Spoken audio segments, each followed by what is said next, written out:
Hello students, we are discussing the chapter valuation of goodwill, and in the previous video we have discussed that there are three methods of valuation of goodwill. The first method is average profit method, second is super profit method, and third is capitalization method. Average profit method we have discussed in the previous video. In this video we shall discuss the next method, that is super profit method.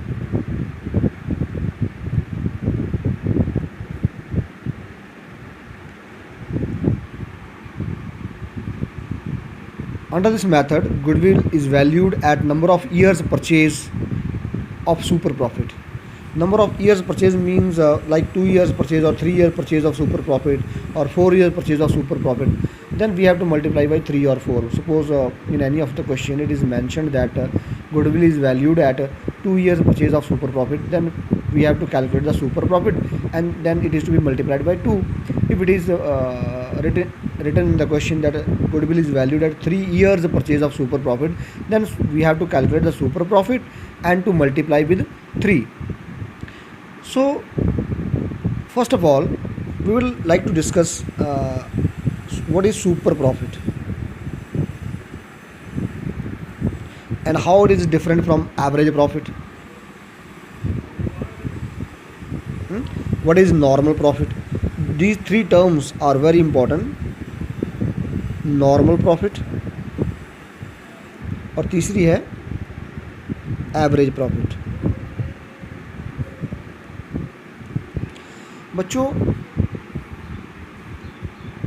Normal profit से discuss करते हैं. Normal profit वो profit होता है जो कोई भी firm उस बिज़नेस में अर्न करती है नॉर्मली.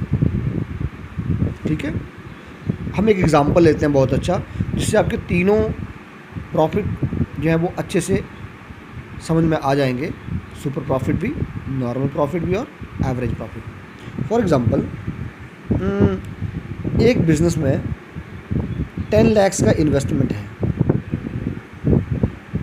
है 10 लाख रुपीज़ का, और नॉर्मल रेट ऑफ रिटर्न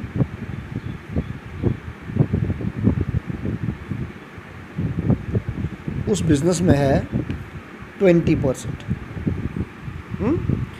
मतलब नॉर्मल रेट ऑफ रिटर्न का मतलब है कि अगर उस तरह के बिज़नेस में कोई भी एंटर करेगा, कोई भी फर्म एंटर करेगी, तो 20% प्रॉफिट उसको मिल ही जाएगा, आसानी से मिल जाएगा. तो अगर इस क्वेश्चन में कोई भी फर्म 10 लाख रुपए लगाएगी तो उसका साल का प्रॉफिट 2 लाख तो होगा ही, पक्का होगा. अगर कोई बिज़नेस में फर्म एंटर करती है और वो 20 लाख लगाती है तो 20% के हिसाब से 4 लाख वो कमाई लेगी. मतलब नॉर्मल रेट ऑफ रिटर्न वो रिटर्न होती है जो नॉर्मली सभी बिज़नेस को मिल जाती है. बिज़नेस बहुत स्ट्रॉन्ग ना भी हो, नॉर्मल बिज़नेस हो, तो भी वो 20% कमाई लेगी. That is called normal rate of return. तो नॉर्मल प्रॉफिट वो हुआ जो नॉर्मली सभी फर्में उस बिज़नेस में अर्न कर लेती हैं. अगर कोई भी नई फर्म बिज़नेस में आती है तो भी वो 20% कमा ही लेगी. 10 लाख लगाती है और 20% वो कमा लेगी, मतलब 2 लाख रुपये वो प्रॉफिट उसका हो जाएगा.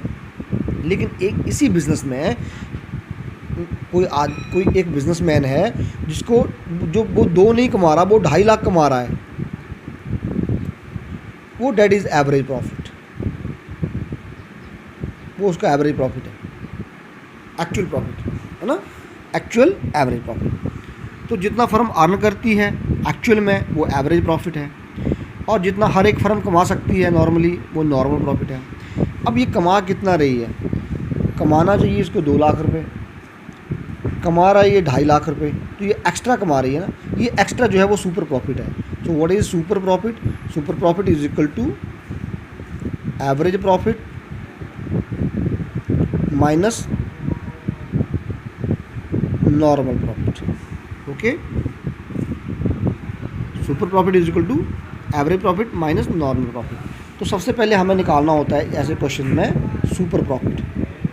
ठीक है, फिर उसको नंबर ऑफ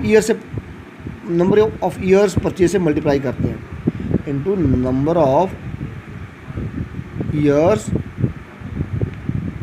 परचेज. अगर लिखा है goodwill is 3 years purchase of super profit, तो हम यहाँ 3 मल्टीप्लाई करेंगे सुपर प्रॉफिट कैलकुलेट करने के बाद। अगर लिखा है 4 years purchase of super profit, तो हम 4 मल्टीप्लाई करेंगे सुपर प्रॉफिट निकालने के बाद। तो ये मेथड है आपका second method, that is super profit method. अब हम डिस्कस करेंगे third method. Okay, third method is capitalization method. First video में मैंने आपको बताया था कि कैपिटलाइजेशन मेथड के 2 पार्ट होते हैं।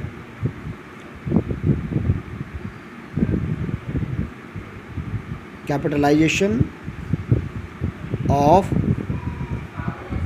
Average profit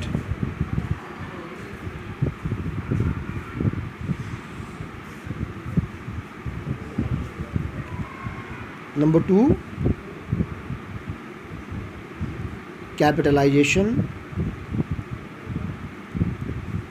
of super profit. Okay, तो पहला डिस्कस करते हैं।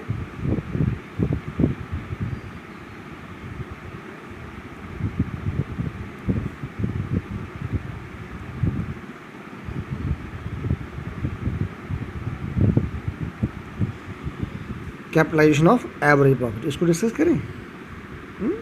ओके, इसमें हम पहले एवरेज प्रॉफिट निकालेंगे और उसको कैपिटलाइज करते हैं। एवरेज प्रॉफिट कैसे निकालते हैं, फर्स्ट वीडियो में हमने डिस्कस किया था। 3 years purchase of average profit निकालना है या 3 years का एवरेज प्रॉफिट निकालना है, तो 3 years के प्रॉफिट को ऐड करेंगे डिवाइडेड बाई 3। अगर 4 years का एवरेज प्रॉफिट निकालना है तो 4 years का प्रॉफिट आपको दिया होगा डिवाइडेड बाई 4। लेकिन जब हम एवरेज प्रॉफिट निकालते हैं उसमें हम जो हमारे इरेगुलर लॉसेस होते हैं उसको प्लस करते हैं, अबनॉर्मल लॉसेस जो हैं उसको प्लस करते हैं और अबनॉर्मल इनकम्स को हम माइनस कर देते हैं। इस चीज़ को आपने ध्यान में रखना है।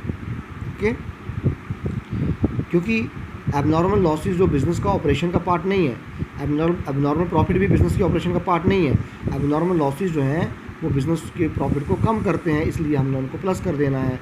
और एबनॉर्मल जो प्रॉफिट्स हैं वो बिज़नेस की इनकम, बिज़नेस को इनडायरेक्टली इंक्रीज़ करते हैं प्रॉफिट को, इसलिए उसको हमने माइनस कर देना है। अब बात करते हैं कैपिटलाइजेशन ऑफ एवरेज प्रॉफिट की। इसमें हम पहले एवरेज प्रॉफिट निकालेंगे और उसको कैपिटलाइज कर देंगे। कैपिटलाइज कैसे करते हैं, into 100 by rate of return. Rate of return, ये जो रेट ऑफ रिटर्न है ये आपको क्वेश्चन में दी होगी। मान लीजिए यहाँ इस क्वेश्चन में एवरेज प्रॉफिट निकला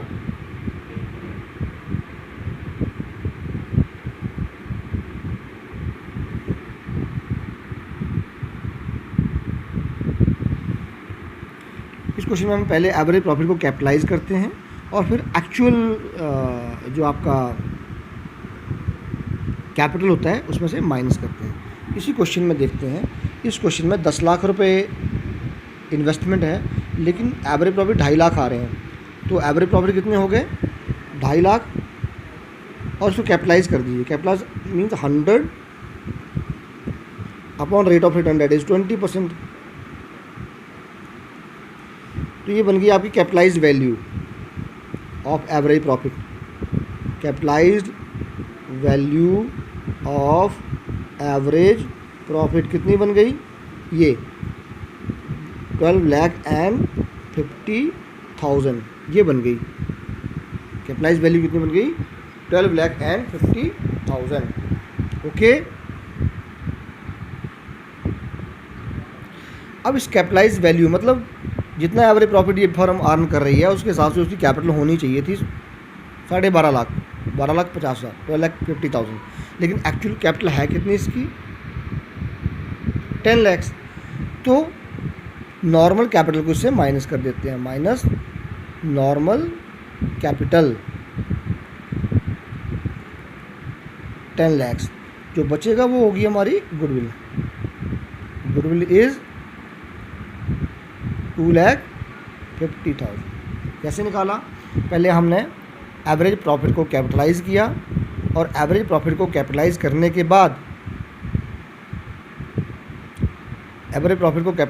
के बाद वो निकल आई हमारी capitalised value of average profits. जो कैपिटलाइज्ड वैल्यू है उसमें से नॉर्मल कैपिटल जो बिज़नेस में इन्वेस्ट करी है उसको हम माइनस कर देंगे और जो बचेगा वो हमारी गुडविल होगी। अगर माइनस में कुछ बचता है तो उस फर्म की गुडविल नहीं है। ये था हमारा कैपिटलाइजेशन मेथड का capitalization of average profit. Books में क्वेश्चन है, उसको ट्राई करना। कोई क्वेरी होगी तो कॉल कर सकते हैं। अभी हम नेक्स्ट डिस्कस करेंगे। Next is B part, capitalization of super profit. Super profit क्या होते हैं आप जानते हैं। Excess of the average profit over the normal profit is called super profit, है ना। So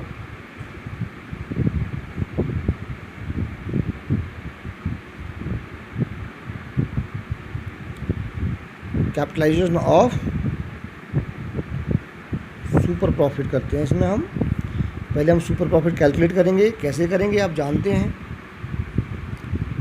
average profit minus normal profit और उसको कैपिटलाइज कर देंगे। कैपिटलाइज कैसे होता है, upon 100 into 100 upon rate of return. अब इसी क्वेश्चन को लेते हैं। इस क्वेश्चन में एवरेज प्रॉफिट 2.5 लाख है ना। नॉर्मल प्रॉफिट 2 लाख है, तो सुपर प्रॉफिट क्या हुआ, 2.5 lakh minus 2 lakh, that is 50,000। Super profit कितना आया यहाँ पर, 50,000। अब इसको इस मेथड में यूज़ करते हैं, capitalization of super profit. Super profit आ गया आपका 50,000 इंटू 100 अपॉन रेट कितना था, 20%, है ना।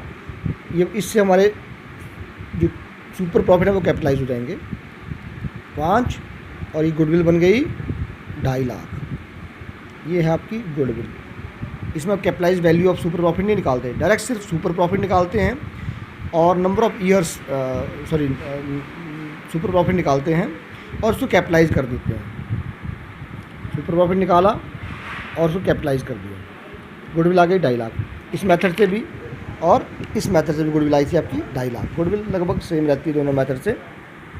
दोनों मेथड में डिफरेंस क्या है, एवरेज प्रॉफिट को कैपिटलाइज करते हैं तो वो गुडविल नहीं बनती, वो कैपिटलाइज वैल्यू निकलती है उस बिज़नेस की। उसमें से नॉर्मल कैपिटल को माइनस करते हैं तब गुडविल निकलती है।